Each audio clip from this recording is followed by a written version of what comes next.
Happy Valentine's day. ನಾ propose ಮಾಡೋಣ ಕಪ್ಪಳ ಗಡ್ಡಿಗೆ ಫಡ ಹೊಡೆದು ಹುಡುಗಿಯರಿಗೆ. ಹೌದಪ್ಪ ಆ ಸೌಕಾರ, ನಾವು ಈ ವರ್ಷ ಭೀ ಸಿಂಗಲ್ ಇದ್ದೆವು. ವರ್ಷಗಳು ಕ್ಯಾಲೆಂಡರ್ ಬದಲಾಗ್ತದ, ಆದ್ರೆ ನಮ್ಮ ನಸೀಬಿನ ಬದಲಾಸಲ ಆಗ್ಯದ. ಅದು ಹೋಲಿ ನಮ್ಮ ಪಾರ್ಗಳು ಎಲ್ಲ ಕೇಳಿದ್ರೆ ಸಿಂಗಲ್ ಇದ್ದೇವು ಅಂತಾರ. ನೀವು ಹುಡುಗಿಯರು ನಾವು ಕಮಿಟೆಡ್ ಇದ್ದೇವ್ತೀರಿ, ಮತ್ತು ನೀವು ಏನು ಮಂಗ್ಯ ಬಾಲ್ಯಗಳಿಗೆ ಪಟಾಸು ಹೋಗ್ತೀರಿ, ಏನು ಮಾಡಿ ಹೋಗ್ತೀರಿ? ತಿಳಿಯಲ್ಲ ಆಗ್ಯದ ನೋಡಿ ಸೌಕಾರ್ತಿ. ಹಾಂ ಮತ್ತು ಏನು ಮಾಡ್ತೀವಿ? ನಮ್ಮ ನಸೀಬರೇ ಬದಲಾಗಲ್ಲ ಇದು. ನಮ್ಮ ನಸೀಬ ಗಾಂಡು ನಸೀಬ. ಎಲ್ಲಿ ವ್ಯಾಲೆಂಟೈನ್ಸ್ ಡೇ ಹೊಯ್ಕೋತೋಯ್ತು ನಮ್ದು. ಪ್ರತಿದಿನ ಹೊಯ್ಕೊಳ್ಳೋ ಡೇನೇ ನಡೆದವ. ಹಾಂ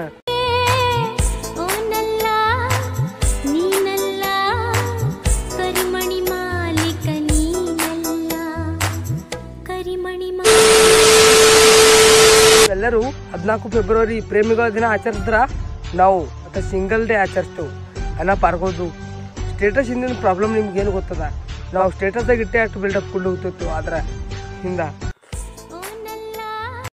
ದುಃಖ ಆಗ್ತದ್ರಿ ಸರ. ಯಾರಿಗೆ ಹೇಳಮ್? ಕಟ್ ಮಾಡೋ